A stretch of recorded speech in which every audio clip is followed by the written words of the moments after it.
ក្នុងលោកនេះមិនមាននរណាចេះតែបាននៅរបស់ជាទីពេញចិត្តគ្រប់យ៉ាងនោះទេគ្រប់គ្នាតែងតែចាស់ឈឺស្លាប់និងអកុសលវិបាកផ្សេងឲ្យផលហើយក៏មិនអាចឲ្យនរណាបានគ្រប់គ្រាន់នោះឡើយប៉ុន្តែជីវិតប្រកបដោយបញ្ញាជាជីវិតគ្រប់គ្រាន់ប្រសើរបើយើងប្រាថ្នាឲ្យអ្នកដទៃមានសេចក្តីសុខគឺយើងត្រូវតែធ្វើជាមនុស្សល្អពិត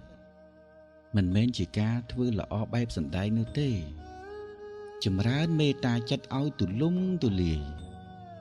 ដូចជាការប្រសូតនៃព្រះពុទ្ធអង្គព្រះអង្គទ្រង់ប្រសូតនាំមកនៅសេចក្តីសុខដល់សត្វទាំងឡាយដូច្នេះបើយើងប្រាថ្នាឲ្យអ្នកដទៃបានសេចក្តីសុខគឺត្រូវតែធ្វើខ្លួនឯងឲ្យទៅជាមនុស្សល្អពិតអ្វីដែលយើងក៏បីមានដល់អ្នកដែលនៅជុំវិញខ្លួនយើងគឺទឹកចិត្តបានដល់ចិត្តប្រកបដោយមេត្តានឹងឯង